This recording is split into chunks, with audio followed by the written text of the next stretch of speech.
Today I want to talk about 4 stages of faith. I think in the little program there it says 4 faces of faith, but I changed it because I think it's better to say it like stages rather than faces. And I'm actually thinking like a hopscotch. Like you go from one to the next, but it takes a leap to get there from one to the next one. And really where I'm going to go is Hebrews chapter 11, Hebrews 11, verse 6. Hebrews 11, verse 6. And it says, without faith, it is impossible to please God, because anyone who comes to him must believe that he exists and that he rewards those who earnestly seek him. That we've got to believe that he is, or that he exists, and that he rewards those who earnestly seek him. So the first stage really is acceptance that he is. That God is, that there really is a God. Now, there are like 80% of Americans say they believe in God. 80%. That's less than a few years ago. But still, that's a pretty hefty number. That 80% of people in America, you ask them on the street, they say, do you believe in God? They believe. But it would seem to me that if 80% of Americans really, really, truly believed in God, this country wouldn't be in the shape that it's in. It would seem like it would be in better shape, right? If 80% were really living it out and really doing the stuff. Do you believe that he exists? And do you really believe that? And do you apply it to yourself? Now that's the first question we got to ask. This happens in college, by the way. People ask these questions. Do I really believe this stuff? And it's really important to ask that question, because when you ask it, what you're doing is you're transferring it from like the faith of your parents or faith of other people to your own personal faith. And a good faith can stand a shaking. It really can. You know, there are people who don't believe that should believe. Like I just read just recently, there's the president of one of the biggest seminaries in America, in New York City. And they were talking to her and interviewing, and I read the interview, and she goes, I don't really believe in the resurrection of Jesus Christ. I don't really believe that Jesus was the Son of God. I don't really believe that. That's true. Now, that's a problem if you're the head of a seminary and you don't believe that Jesus is who he says he was. That's kind of a problem, don't you think? Because, I mean, Jesus, that's the whole point of seminary, is to study Jesus and who he said he was. Like, otherwise you're just studying nothing. And so, like, these guys are going to seminary and they're studying nothing. And they're paying all kinds of money and taking out loans and stuff like that just to study nothing. But it isn't nothing. There's something there. You got to believe. You got to believe. So I remember one time there was a young lady, she says, I met a new boyfriend and he is dreamy. Oh, he's just so awesome. And I said, well, that's really cool. And I hope he's not a nightmare, even though he's dreamy. I hope he's not a nightmare. I said, is he a Christian? Is he a disciple of Jesus Christ? And she goes, well, he believes in God.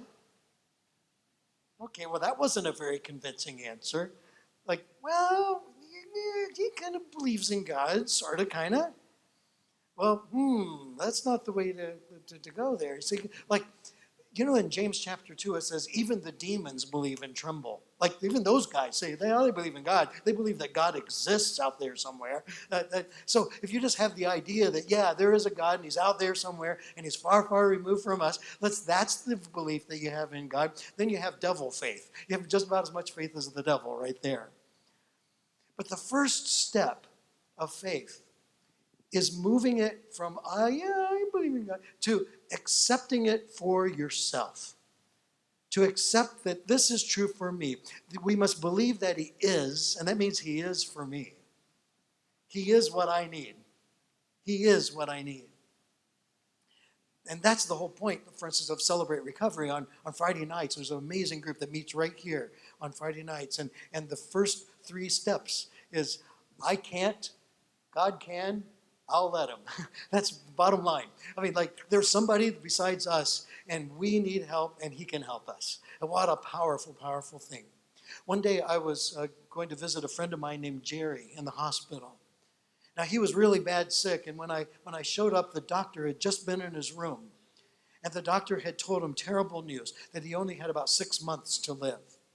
And so I walked into the room, and this is where I met Jerry. He had just been told that he only had about 6 months to live. And this guy was not much of a believer. And so I asked Jerry how he's doing. He told me like how devastated he was as he received this news. And I made a statement to Jerry. I said, Jerry, right now is the time that we need to depend on faith. We need to draw on faith. And he said, well, preacher, I just don't have much faith. I just don't have much at all. And an idea came to me. Now, he just had his lunch, and there was a little tray there, and there was a napkin. And so what I did was I pinched off a little tiny corner of the napkin, and I wadded it up so it was like just a tiny little BB size.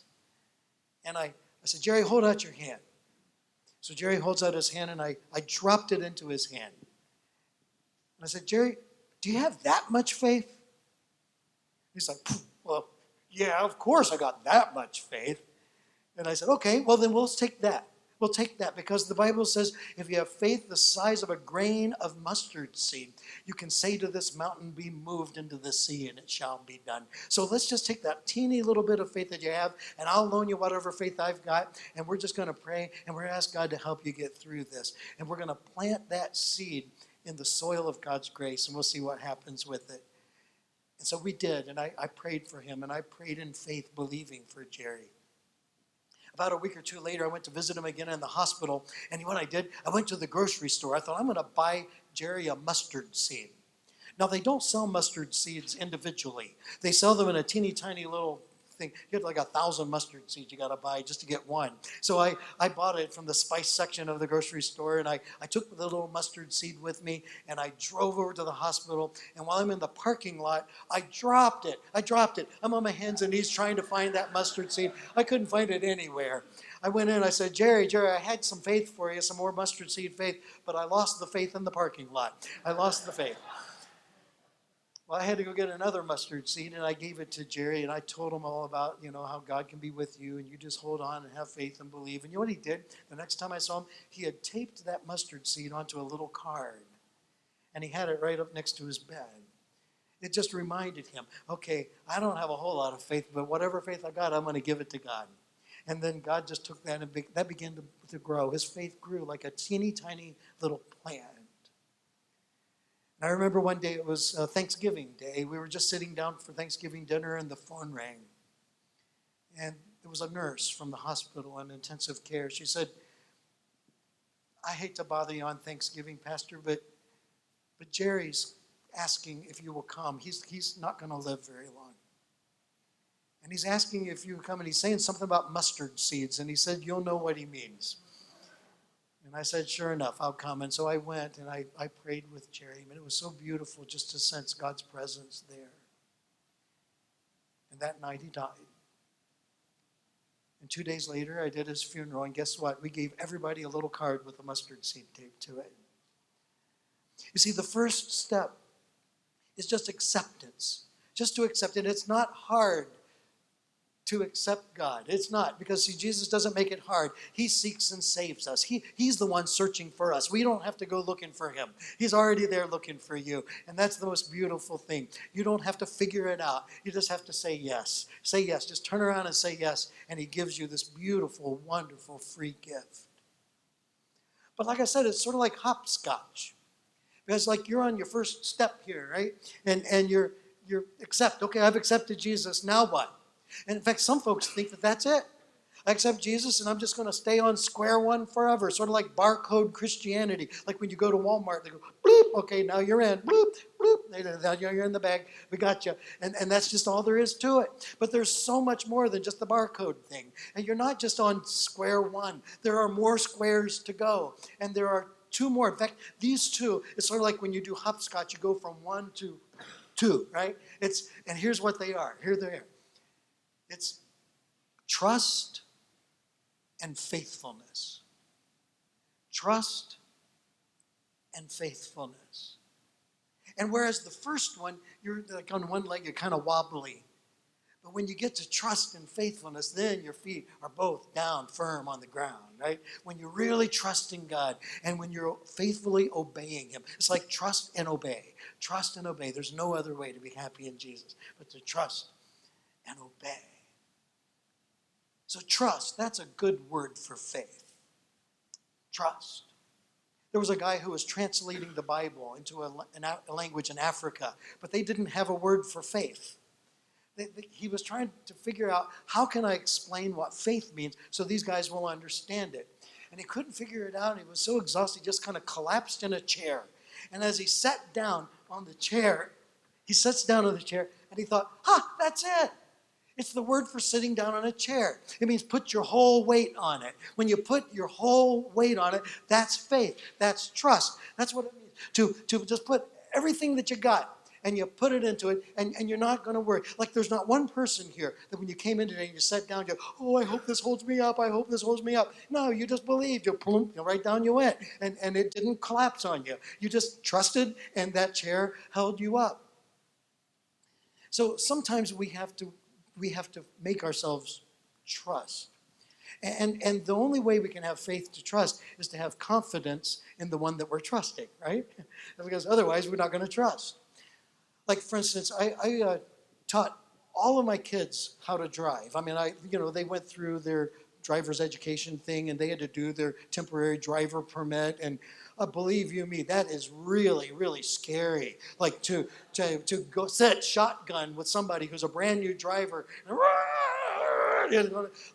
It's a hair-raising experience. I know that my hair turned white as a result of it. There's lots of little white hair, and it's only because of my kids driving.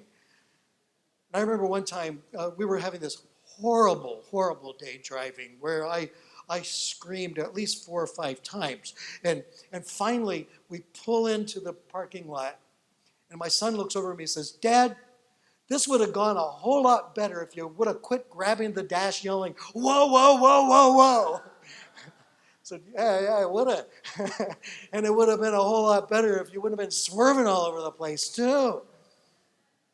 Well, of course I was grabbing the dash and going, whoa, whoa, whoa, because I didn't trust him. I didn't trust his driving.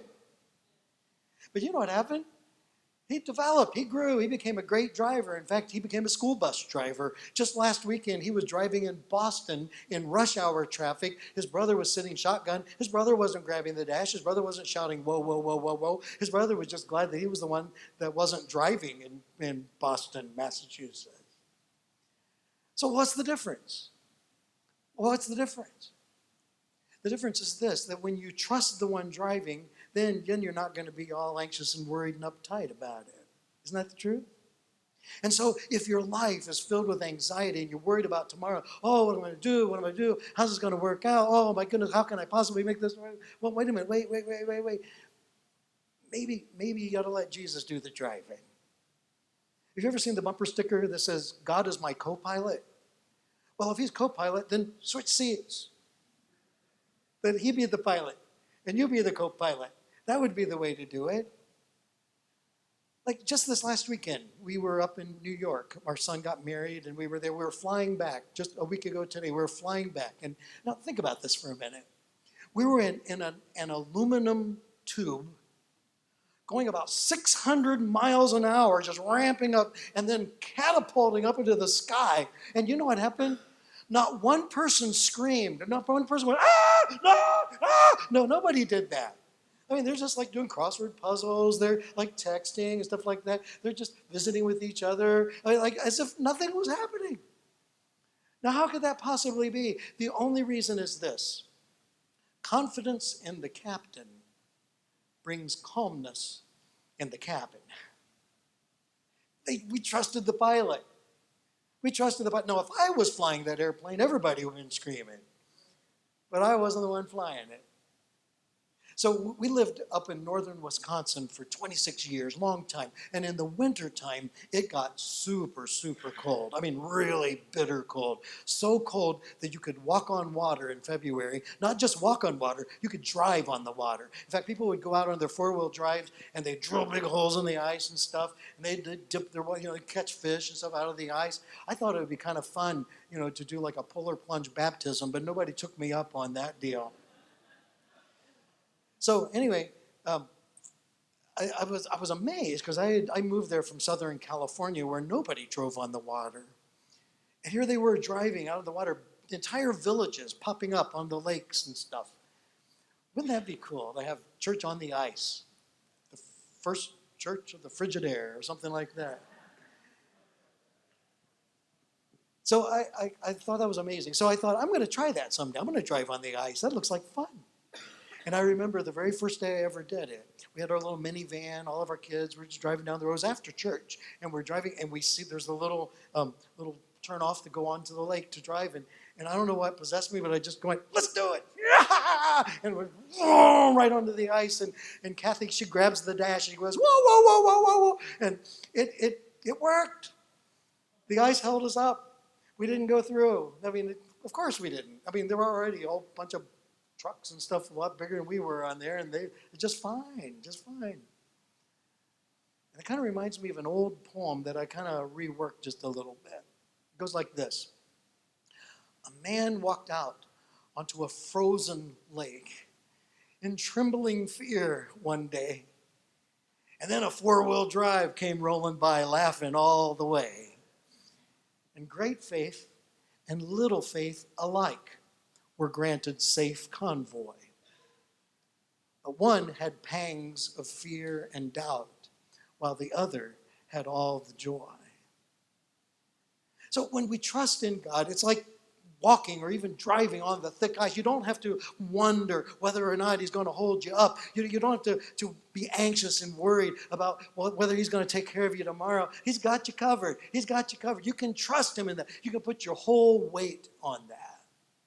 So it's trust and faithfulness. Trust and obey. Those are the two. As you take the jump to trust and obey. And to obey, to be faithful, that just means to do the right thing, to do what's the true thing and the good thing. You know what the right thing is to do. And so I'm going to do it. I'm going to do it. And even if I don't feel like it, even if I struggle in this thing, I'm going to make this thing happen. I'm going to do what's right because I know that it's right. Even if it costs me something, I'm going to do it anyway.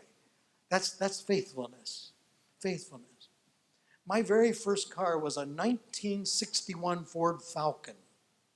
1961. I bought it for $50. I had to buy a battery for it, and it cost me $50. So the battery was as much as the car. But my problem with my 61 Ford Falcon was that it only started 1 out of every 4 times. Now, on the one time that started, it was great, except for the brakes didn't work real well. But the other 3 times, it wouldn't start. I have to bum a ride from a friend. Now, that's not faithfulness. And so when you start out, try to live for God, you do like one day, or like Sunday morning. Oh, this is it. Sunday morning, I love Jesus. Yes, I do. I love Jesus. How about you? And then Monday, you forget about him. You stick Jesus in the closet until Saturday night, you dust him off and break him up early Sunday morning again. That's not faithfulness. Faithfulness is an everyday thing. It's every day. It's every day. You trust him every day. You live for him every day, not just Sundays, every day. Trust and faithfulness.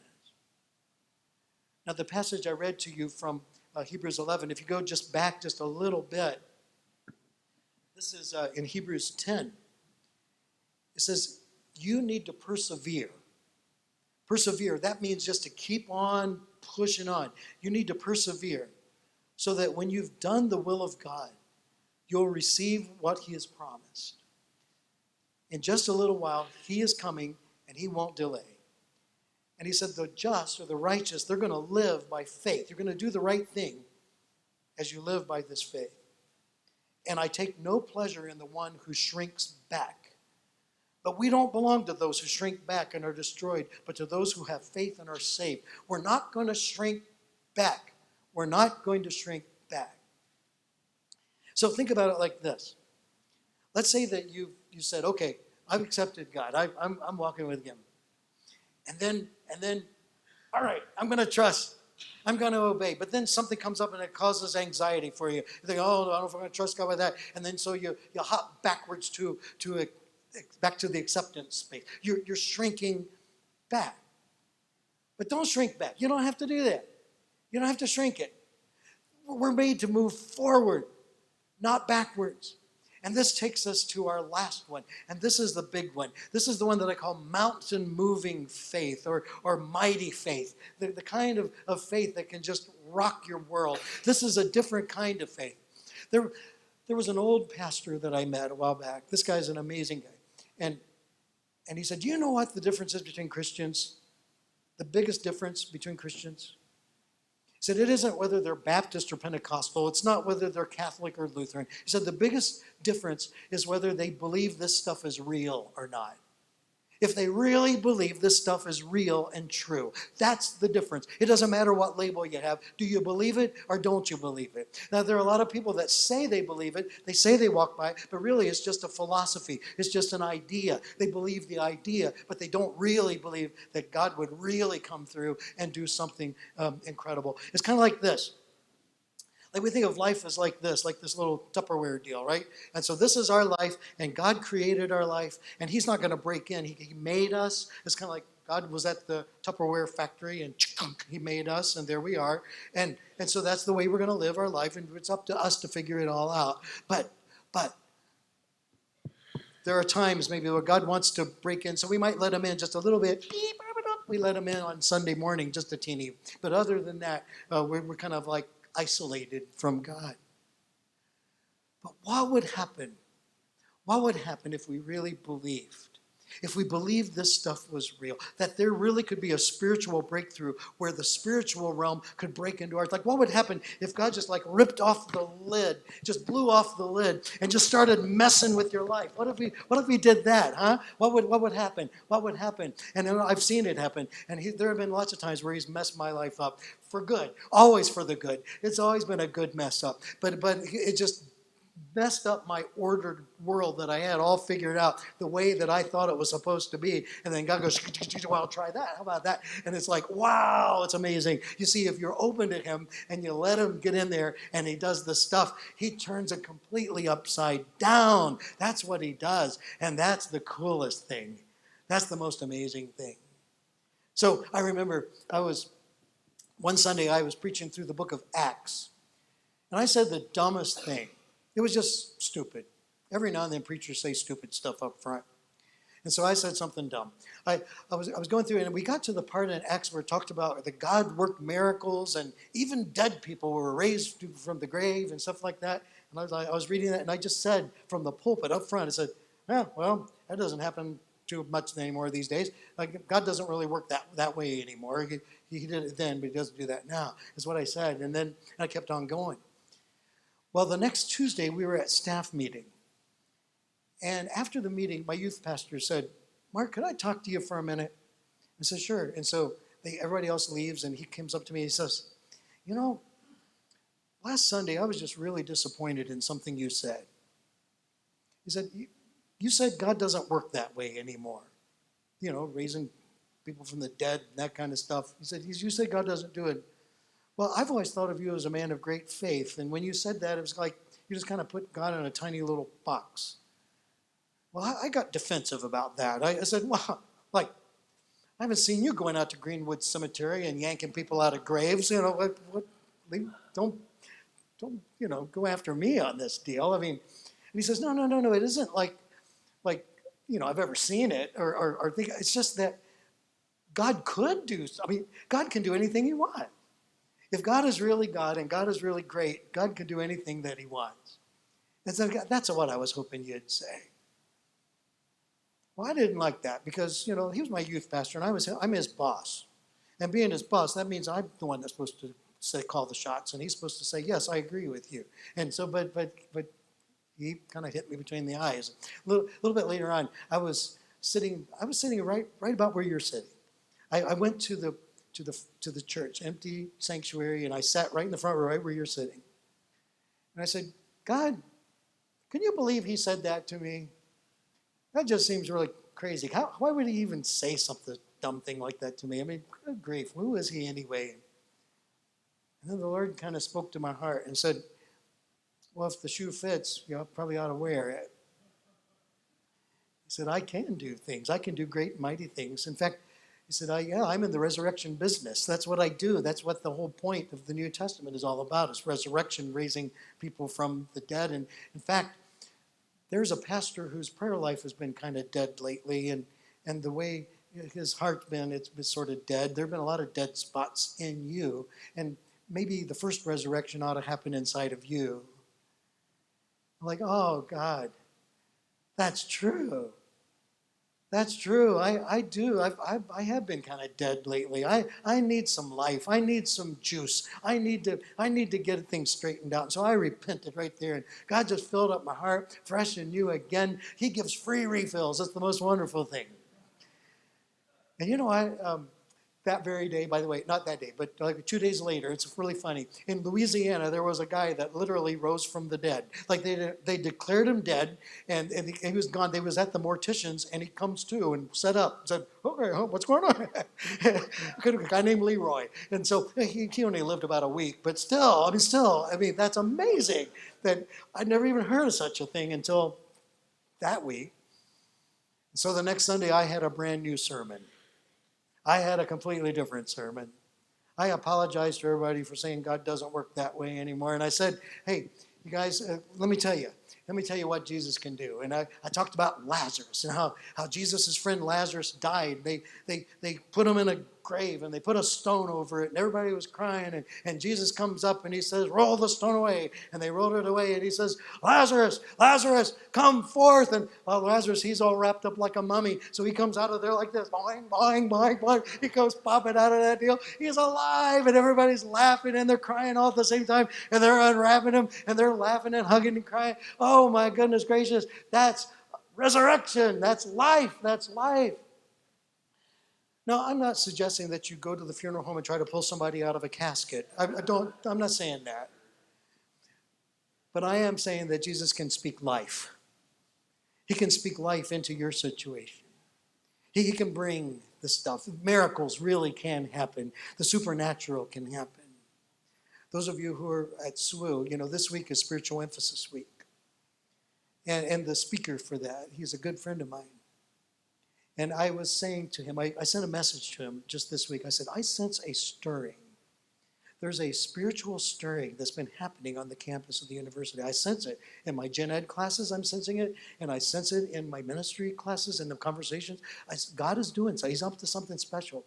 And Zach emails me back and says, you're not going to believe this. He said, I just said the very same thing. I said, I just sense a spiritual stirring. He said, God is doing something. He's up to something. See, this is supernatural. This isn't stuff we do. It's what he does. And when God shows up, oh my goodness gracious, watch out. He's going to blow the lid off the thing. That's what he does. That's what he does. Do you want more of that? Maybe my thought is, God, give me as much faith as a human being can have. And I don't know, there's somebody here, you'll think, well, I don't know, I'm not sure about that. There's wacky stuff that happens when people have too much faith. Aren't you afraid of wildfire? Yeah, well, maybe, but I'm a lot more afraid of hypothermia. I'm afraid people will freeze to death. I'd much rather have somebody be on fire and red hot and go wacko than just be amongst God's frozen chosen. Wouldn't you? Fire, let's just do it. Amen? Well, where are you in this journey? That's my question. Like, are you on square one? Like, okay, I've accepted it, but I'm not sure which way to go. Well, maybe God's calling you to take a leap. So I'm going to be faithful every day. I'm going to trust. Or maybe you've been in the trust thing, but then stuff's happened that made you take a step backwards and you're mistrusting, and you need some more faith to get back into the trust mode again. Or maybe God's calling you to do something that's beyond where you are right now, and it kind of scares you even as you think about it. This is this mighty faith move that you got to take a leap. I have a hunch there's somebody here that needs to take a leap of some sort, a leap of faith from one phase to the next. Are you willing to do it? Are you willing to do it? There was a man whose son was really bad sick, and he comes to Jesus and he says, if you're able, you can make my son well. And Jesus says, if I'm able? Oh, I'm more than able. The question is, are you willing? And then the guy says, Lord, I believe, help my unbelief. I've got a little bit of faith. I'm on this faith. Give me more faith. Give me more. Give me more.